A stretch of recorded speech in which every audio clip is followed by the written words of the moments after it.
All The right. kiln is So this is the located. building where your kiln is located, correct? Yes, the kiln is located in a separate building outside of the house. And a lot of this is for the purpose, because it does get hot in that area, as well as fumes. You know, you have to protect yourself from fumes And that may electrical come from the safety kiln. too, I imagine. Electrical safety and potential for fire. Yes, electrical safety and potential. But this is my kiln building. Take you back through Oh, here. you can I feel it. have, You can feel the heat in here already. yeah, I have, in fact, a variety of kilns. Right now I'm using this one in the middle. And you notice I have lots of things. Whenever you fire a kiln, you want to have a full load, so that you use your electricity wisely. But what I'll do with these, I'll place these on shelves. There are shelves located in the kiln. Can we look down in here? You can. So you place those shelves at different levels, is that correct? Right, they're placed at different levels. And the backs of each of these either have had wax placed on them, a wax resist, in order to protect, you know, not to get any of the glaze so it will not stick with the shell on the shelf, or either I just wash them off. A lot of these little ones I just clean them off, or I'm just really careful whenever I place the glazes on them. But each piece will go into the kiln and it will lay on the shelf, and the shelf has a wash and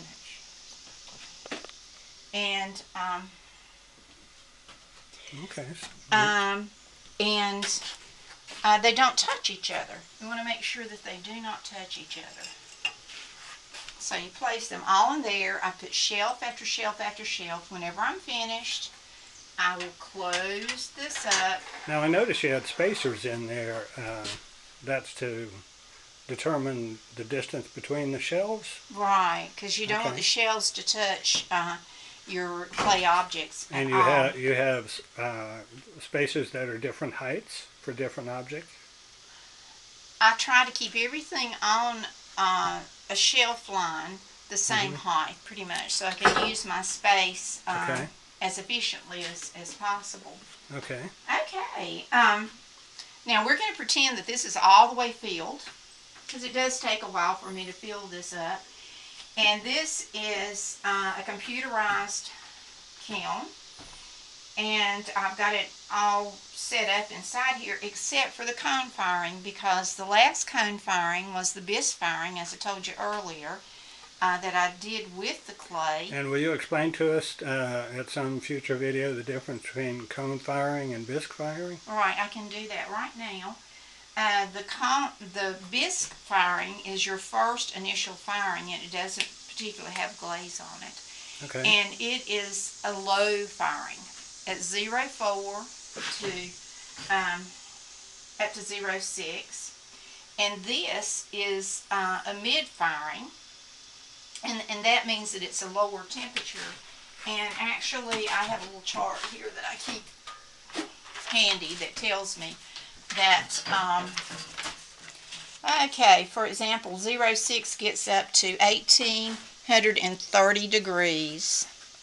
0.4 is 1940 degrees. And for a mid-fire object, you would want to fire it first at bisque fire at up to 1940 degrees. And because I have a computer set in here, it does the work for me.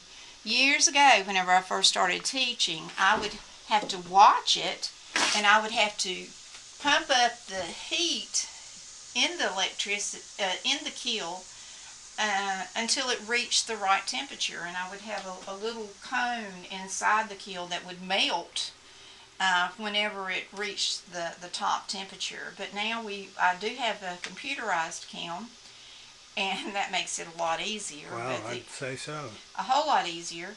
But the other's okay too, you know, and there are plenty of those out still. But we're going to fire this at 6, so cone 6. So you go up here, So when it's finished, it will have reached 2,232 degrees, Wow. which is a big difference and extremely hot. And for that reason too, we wouldn't have this in our house. Okay, I'm going to reset this. Here's my cone. I had it at 0.6 because previously I was bisfiring. I'm going to make it 6 this time. And what I do on this particular kiln, I have to let it blink 3 times. I'm entering that. I've completed my entering, and I can press the start button. And it just says it's on. Now let's listen, and we should hear it click on. If for some reason you don't, then there it goes. There it goes. And in this building, it's already 80 degrees. Yeah. Yeah. So it's already 80 degrees starting temperature. And it will gradually work its way up. Now, it takes about 5 or 6 hours, something like 6 hours for this to go through the process. But after the firing and it reaches the temperature, it takes much longer than that to cool down. And you want it to completely cool down, and it will take a whole day, 24 hours for it to get cool enough for me to peep inside and see what the finished product. And that's where the Christmas comes. That's where the joy comes. Right. Whenever you look inside and you see really cool things, cool colors, and it's just a fun time. So working with clay is a long process, isn't it? Sure it is. Not something you do in one day. Sometimes there are mistakes, and I saved this out here just so that I can show you a funny mistake. This particular bird at one point had been sitting up here, and I know that it had become a little bit wobbly, but during the firing it melted this part and it just jumped right down. Fell back to kiss the other bird. It certainly did. And sometimes you do have problems. I have problems with them sometimes like that, and it's okay. You learn that art is just a process, and it's a fun process, and you learn through the journey that you take in it. And I want you to join us through this journey, be a part of it, learn a lot, and just have some fun with me. Okay, well, thank you very much, Donna. Yeah, and we look forward to joining you again in future videos. Yes.